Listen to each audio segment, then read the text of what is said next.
Welcome to Coffee Talk. Grab yourself a cup of coffee and join us.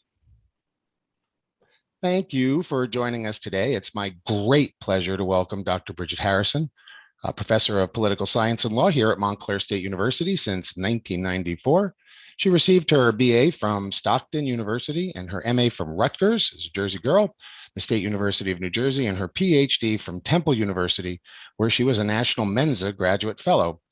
Dr. Harrison is the author of American Democracy Now!, known to many who have taken a political science class, and has provided political commentary on ABC, NBC, CBS, Fox News, on radio for CBS News and NPR, and she served as a columnist for the New York Observer, Politicker New Jersey, and the Bergen Record, and she currently writes occasional columns for the Star Ledger. Her editorials have appeared in the New York Times and the USA Today, just to name a few, and she served as moderator for the 2013 New Jersey gubernatorial debate and the New Jersey 2012 U.S. Senate debate. Dr. Harrison currently serves president of New Jersey Political Science Association and as president of the National Women's Caucus for Political Science. Welcome, Bridget. Thank you for joining us. Thanks, AJ. How you doing? I'm doing great. How are you? I'm doing better now that we're vaccinated and kind of the world is looking like it's getting a bit more open and normal for many anyway. Well, and it really has been quite a ride the last couple of years, right? The last 12 to 18 months specifically have been, I think, historically pretty extraordinary. What would your overall assessment of American politics be? I mean, right now, I think the word that comes to mind is resiliency, right? So we lived through, hopefully, what will be some of our darkest hours for our democracy. I think that a lot of people couldn't imagine. I hearken back to the George W. Bush administration, which people thought was pretty divisive, right? There was opposition to the war in Iraq. No one was prepared for the kind of lightning rod that Donald Trump was in terms of his wantonness, in terms of divisiveness.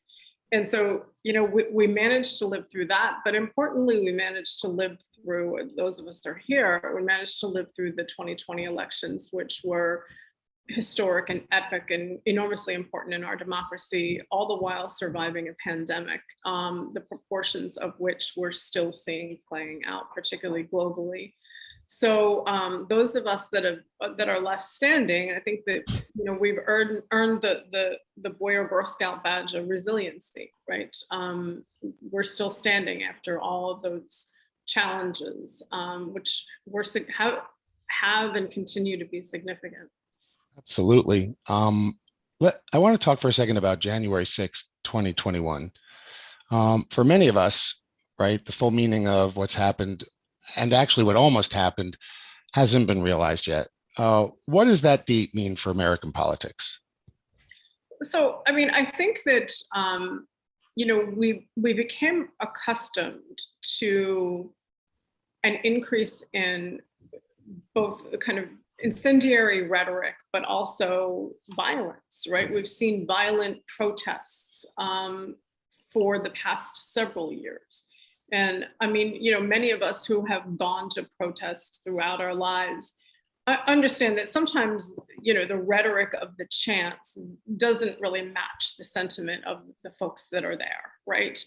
But what we've seen, particularly during the Trump administration, was this escalation where, yes, the rhetoric was really kind of divisive and violent and incendiary, but now we've seen time after time where it begets violence. And so, do I think that every person who attended that rally was bent on overthrowing the government? Absolutely not. But were there people there whose intention that was? Absolutely. And that's terrifying because of, even those folks who perhaps showed up as Trump supporters, but not necessarily seeking to overthrow the government, but rather register a protest, can easily get caught up in the passions and the kind of circumstances that evolve. And we saw, for the first time in our history, people taking over the Capitol using violent means, destroying public property, being disrespectful to symbols of government, threatening the Vice President of the United States, threatening the Speaker of the House of Representatives. So, I mean, I think that this is enormously substantial, and I think that it's important that we do our best to kind of remember what this stood for. It doesn't mean that it needs to define us, but remember how close we came, because it really was a tremendously vulnerable time in our history. So would you call it a coup attempt? Absolutely. I mean, when you have individuals who are seeking to have the election results not certified, when you are seeking, people are chanting, hang the vice president. And you know, it's not that they're standing outside the Capitol peacefully sitting down chanting, hang the vice president, but rather they're storming the Capitol, right? Showing a proclivity toward violence. That's much different than just using the rhetoric. And so, yeah, I do think it was a coup attempt. And, you know, thank God for the heroes that stood up and protected legislators that were able to get the vice president out of the Capitol in a timely fashion. But who knows what would have happened if, you know, the speaker had gone in a different direction, or members of Congress had, or the vice president had. We don't know how that would have wound up. So I think that, you know, some people really do deserve the credit in terms of stepping up and making sure that our government leaders were safe, but we can't ignore the fact that just because they weren't, the perpetrators weren't successful, doesn't mean that it wasn't a legitimate attempt. Yeah. They say that all, and I don't even think, you know, we've seen a lot of video publicly about where you could see there's only 90 seconds between, you know, but I don't even think we've seen scratch the surface of what actually happened and what we're going to know for a while now. They say that all politics are local. How do you think Trump's presidency affected New Jersey voters? Are we going to see more red pop up in the future, or has the state become even more blue? I mean, we're a pretty purple state, right? We're a pretty blue state, at least when it comes to federal elections. We haven't elected a Republican to the US Senate statewide quite some time. When it comes to our gubernatorial elections, Republicans have fared better, you know, counting Governor Christie and Governor Whitman in that mix, you know, in the past couple decades. You know, our congressional districts were designed to kind of be better split among Democrats and Republicans, but obviously Democrats were quite successful in capturing some of those red districts. You know, what I see happening in New Jersey is kind of somewhat representative of what's happening nationally, and that is that Democrats are becoming much more solidly Democrat. We see a lot of moderate Democrats, some of whom are moderate Republicans, some of whom are in my family, who come from a much more traditional Republican background. We see this in our Republican elected leaders as well, who found Trump's behavior and rhetoric abhorrent. Many of them have become Democrats. So we've seen some increases in the number of Democrats, but we've also in pockets of the state, including where I live and including where you live, Trumpism has really taken hold, and you see this kind of digging in the heels of this brand of kind of Trumpism, Republicanism. I don't know how long that is going to last. I think, frankly, the events of January 6th turned a lot of people off, including some of those Trump supporters who were, I think, taken aback by the behaviors and actions of those insurrectionists. I think, you know, fundamentally, even if you could be a Trump supporter but believe in the inherent tenets of democracy and, you know, the will of the majority and the legitimacy of elections, and when you see someone trying to overthrow that, then that may be enough to say, you know, I'm not up for this. So, you know, I think that right now we are probably in the bluest of the blue eras. I think, it would be natural as the Biden administration progresses, as Governor Murphy is seeking reelection, that I would imagine there would likely be some strengthening of Republicanism, in state legislature, perhaps. I think that, when we look at redistricting, which you and I will probably talk about later, I bet that redistricting is going to result in at least 2 seats drawn for Republicans, to keep where we are right now. And so, I think that we're kind of in a holding pattern. We've always been traditionally pretty blue. And I think that we're not going to see any drastic changes over the next few years. So my understanding is that most of the House, if not all of the House races, they've all blue this last election. 2018 went almost entirely blue in the House races. How are those races looking for 2024? Do you think those flip districts are going to stay blue? And then you already brought up redistricting. I did want to ask you about that. So, with the exception of course, of Chris Smith, who has, been a Republican member of the House for many, many years. And then, of course, in the 2nd Congressional District, Jeff Andrews switched parties and became a Republican. So, when I look at redistricting and, those 2018 Democrats, Mikey Sherrill, Tom Malinowski, and Andy Kim, and you look at the map and you look at the process of how redistricting will occur in the state of New Jersey. So each of these had challengers in 2020, each was successful. Among the closest of those elections was Tom Malinowski in the 7th Congressional District, which is kind of in the center of the state.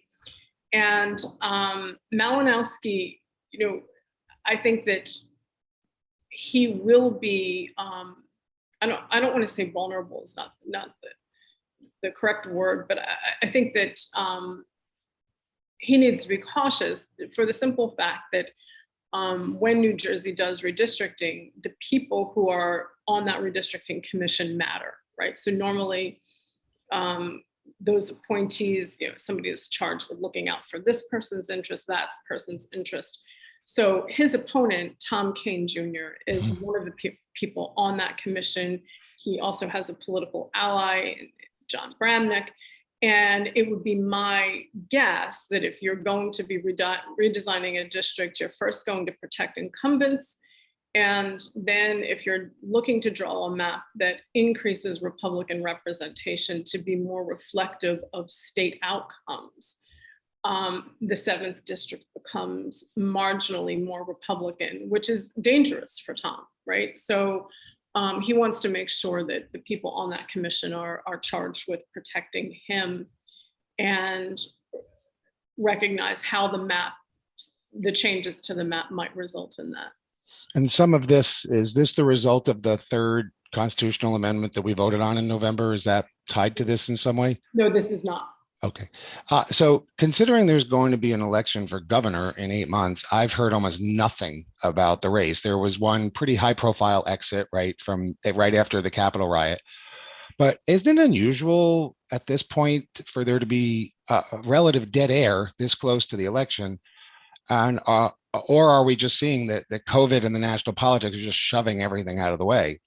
Yeah, I think that there's a little bit of both. I think it's really difficult to kind of gain any air during COVID because that is what everyone is thinking about and paying attention to. And of course that gives, on some level, Governor Murphy an advantage because every day he has these press conferences talking about where the state is with regard to COVID recovery, the number of cases, how schools are handling it, and so on and so forth, which is, of course, what he should be doing. And that's what governors do as well as incumbent candidates, right?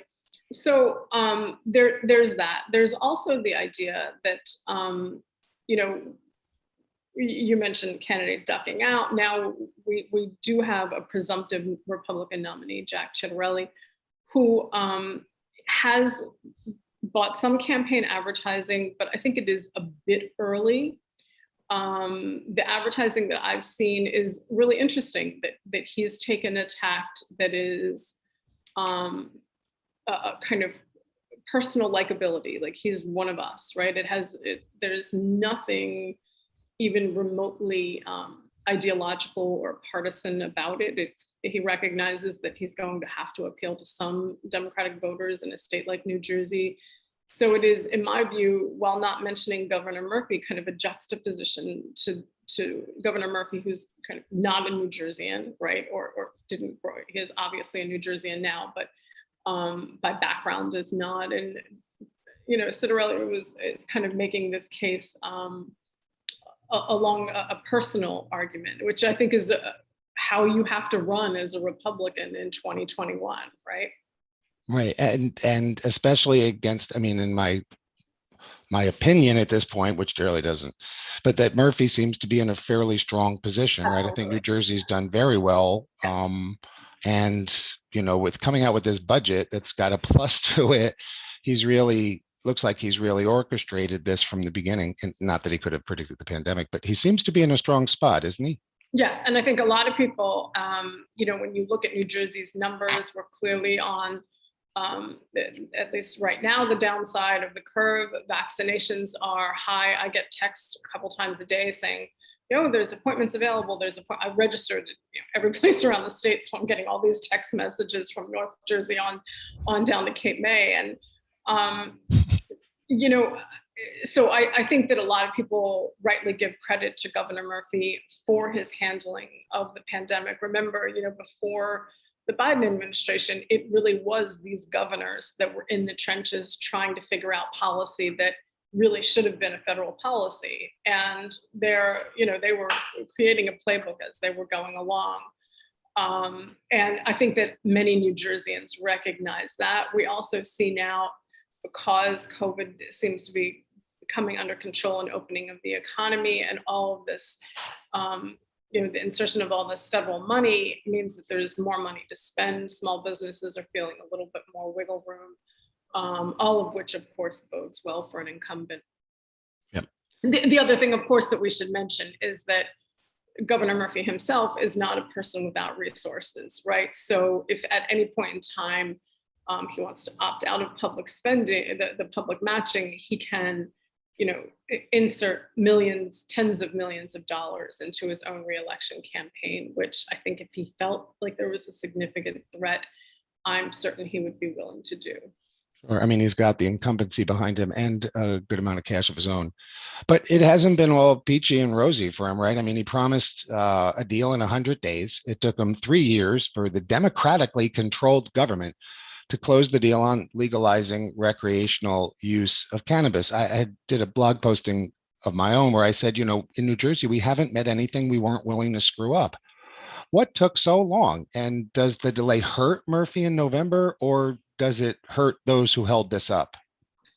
I think that, is there a proportion of the electorate who's going to sit there and say, he promised legalized cannabis and we didn't get it 4 years after he said we would, so therefore I'm not going to vote for him, when the alternative is someone who probably wouldn't have legalized it to begin with? Maybe there is that handful of voters. I don't think that it's going to hurt him significantly. It does kind of hurt the state in terms of competitive advantage economically when you see New York coming on board, right, as we did. But having said that, this was not his doing, right? There were significant legislative obstacles. And remember, again, this is probably a piece of legislation that should be handled federally, right? There are complications that with this still on this cannabis on the schedule of controlled dangerous substances, that it has a whole lot of public policy consequences, from everything in terms of banking to vulnerabilities of populations who are growing and so on. And then you also see the kind of public policy at the latter part in those cleanup bills about youth using, young people using cannabis. You see real serious concerns articulated by the Legislative Black Caucus around issues of social justice. And so I think, I think it's really important that you get it right. That is not to say that there wasn't some politics going on, right? Sometimes the governor and the state legislature have had a little bit of an acrimonious relationship. But right now everybody's, it's a kumbaya moment. And so they got it through. And, at least having gotten it through before the election will serve the governor well. You mentioned, I want to go back to local for just a second. You mentioned Jeff Van Drew before, and that's your home district, right? District 2.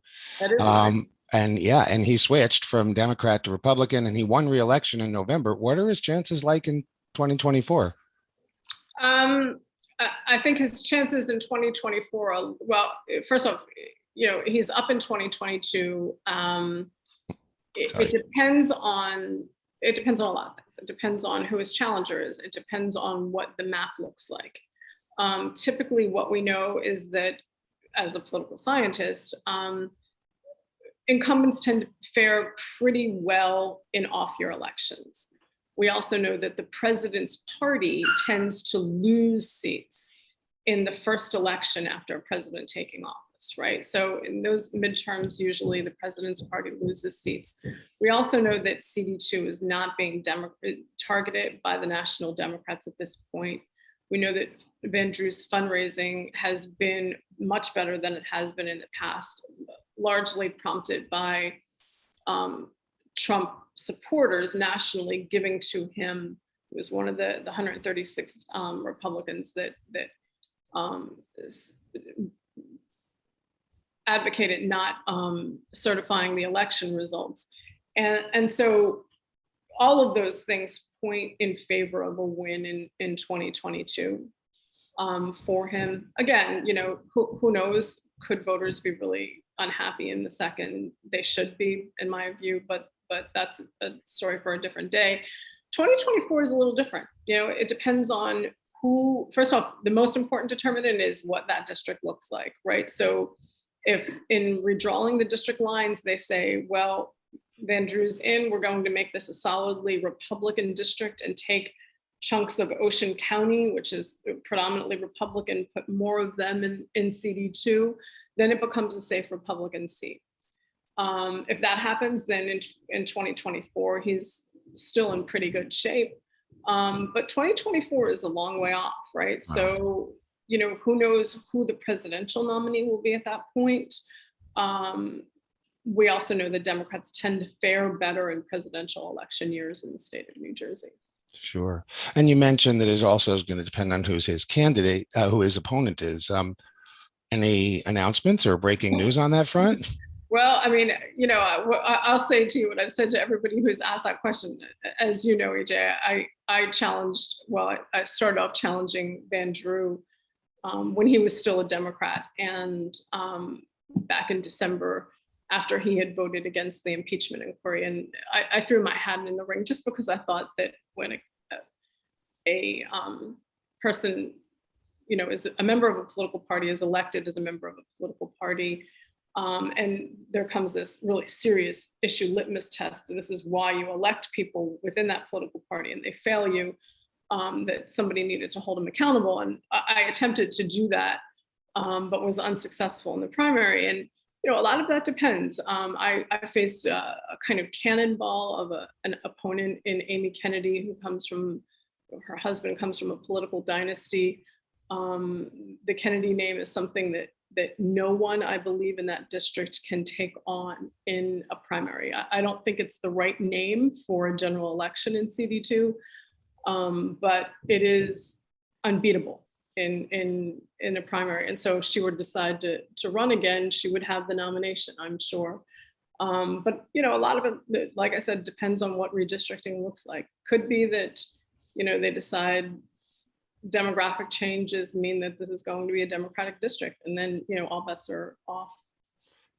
What was it like to run for office after spending so much of your adult life analyzing that very process? And now here you are in the middle of it.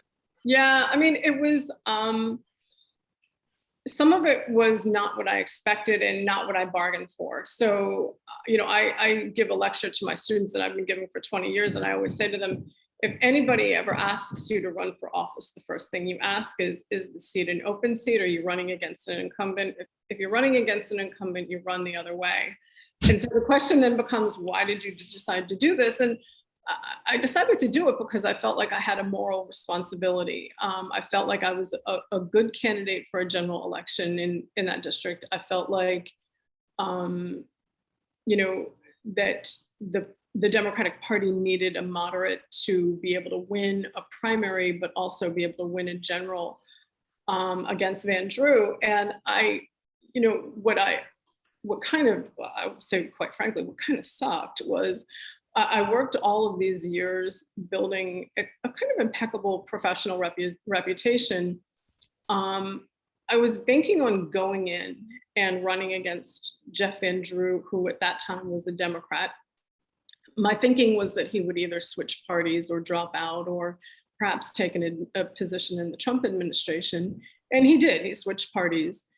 And then when I had to run in a primary, kind of at the back of my mind always was, I didn't get in this to beat up on other Democrats. I got in this because this individual betrayed his country, betrayed his party, betrayed his constituents. I'm not particularly interested in beating up, people with whom I agree on 90% of the issues. And so, I'm not a thin-skinned person, but it was kind of not a great experience to, read about my daughter on the front page of the Philadelphia Inquirer. It wasn't, there were so many lies that were told, but I learned that you can't kind of put lies back in the box. And so it made me much more wary, about people who purport to be your allies or whatever. But anyway, the other part of it is that it's really hard to fundraise in the middle of a pandemic. So I learned that lesson as well. You can't do the kind of politics that is free. You can't knock on people's doors. You can't have rallies. I was running against a Kennedy who, spent $1.5 million running against me and brought Martin Luther King III to campaign against me. I mean, how do you combat that, right? So it was that experience. I would not recommend. But the best part of it was, even during COVID, talking to voters, and I learned an incredible amount about the district and what the district needs. And the needs of that district are incredibly compelling. So, if you're not familiar with the second, it is essentially the bottom third of the state, from the Atlantic Ocean to the Delaware River. And in that, you have everything from relatively urban areas like Atlantic City and Vineland to the garden of the Garden State. You have urban poverty, you have rural poverty, you have essentially a microcosm of the United States when it comes to the issues that we're dealing with. The opioid crisis is the worst in the southern part of the state. Child maternal health care, the worst in that part of the state. Among the worst schools, public schools in that part of the state. All of the poverty indicators for children. Highest unemployment rates. The metropolitan statistical area that I live in has the highest foreclosure rate in the country. And so we need federal help.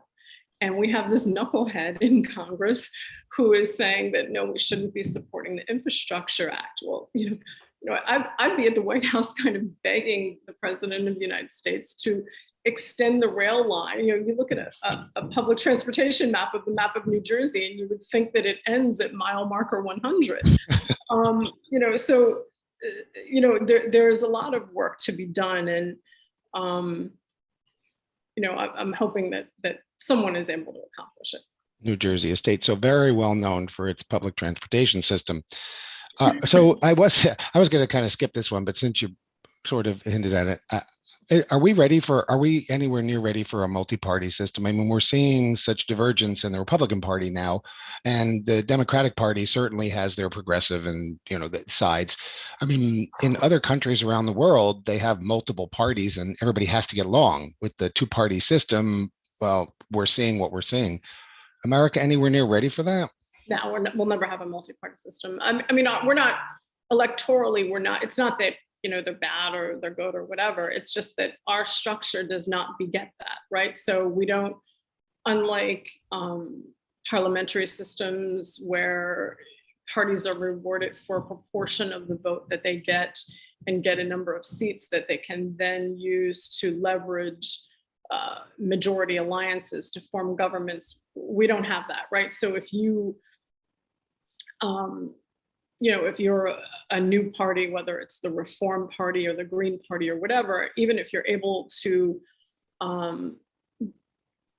get by with meeting the stringent requirements that states have to get on the ballot and the signature requirements, and you meet public funding thresholds, even if you're able to get people elected, so you have 3 people in Congress, a big deal, that will do nothing. And it is not how our government is structured. Our government is structured so that we have these relatively large umbrella parties. Sometimes they're much better at kind of incorporating the will of that segment of the population. At other times, they kind of lose their footing. Typically, what happens is that the party out of power, think back to the past 4 years before Biden was elected, you saw this factionalism within the Democratic Party with, the Squad and AOC and progressives challenging kind of the moderate standard bearers, embodied by people like Nancy Pelosi. That's pretty common. Think back to the Obama administration when the Tea Party was significantly challenging the kind of moderate standard bearers of the Republican Party. And so, my anticipation is that Biden will be able to consolidate so much of the diversity of opinion. And right now is the time for the Republicans to kind of be sorting out their factionalization. And they have a lot of sorting to do, right? You have a wide gamut. But, what we've seen in the past when third parties have been effective, including with the original progressives, the ideas that they bring to the table are incorporated by one of the major parties. And that's how our party system tends to be pretty adaptable and flexible, but also kind of permanent, right? We've had 2 political parties essentially since our founding. Yeah, you've had, the know-nothings and the progressives and Whigs and, that come and go, but this kind of, party of Jefferson Jackson has flown through the decades, through the centuries, and I don't see any real reason, barring any kind of significant constitutional amendments or electoral reforms, that would change. So, thank you so much for your time today. As we wrap this up, I have 2 or hopefully softball questions for you. What do you see as the most exciting thing in politics right now? Interesting. 2 things. The first thing I see is I'm really optimistic about the future of the country because I'm optimistic about one of the areas I research is what people believe according to how old they are. And I'm enormously optimistic because of the beliefs of millennials and Gen Z voters and their activism, their passion, their priorities, their diversity, all mean good things for our democracy. So that's really exciting. Perhaps a little more frightening, but also interesting is I'm really intrigued by how technology is impacting our democracy. And I think that's a much less cohesive story because there's really good sides and there's really bad sides to that. But it is the new frontier, and it's the stuff that I think will be most interesting over the next couple of decades. We really are blessed to be working in the industry we're in. The exposure to the students gives us that optimism, right? Yeah. What's something nobody's paying attention to that'll end up being a fairly decent political issue in the future? Well, I think that this technology issue, there are some people that are paying attention to it, but the thing that I'm seeing increasingly is that you have these enormous corporations, including social media corporations, that are essentially self-regulating, and the impact that they have can overwhelm or overturn democracies. And governments, legislators, regulators lack the expertise to know how to go about making sure that they're protecting democracies. And, throughout our history, we've had to balance, on the one hand, free speech and capitalism with protecting democracy. And at this point, the number of people who know how to do that, that are in government, certainly there are people in the tech sector that know how to do that, but they're making a lot more money being in the tech sector than working for federal government. So I think that that's really important. I mean, we saw how social media can play into elections, both with Facebook in 2016, but with Twitter as well during the Trump presidency. And these are really important considerations, and it's kind of an area of law that I think a lot of young people should be focusing on, because there are a dearth of experts. I absolutely agree. Now that you're talking politics, now you're talking my area. I mean, technology. The politics is your area. The technology is my area. Bridget, thank you so much. I've had such a great pleasure to work with you for these years, and it really has been a pleasure. Thank you for sharing time with us today. Thanks. And thank you for joining us for Coffee Talk, produced by the student team in the CHSS Digital Media CoLab, which is part of the College of Humanities and Social Sciences at Montclair State University. For more information on past and future Coffee Talk episodes, visit us on the web. Go to www.montclair.edu and search for the CHSS Digital Media CoLab. We also ask kindly that you click that little red subscribe button down at the bottom and follow us on our IGTV channel. Thank you very much.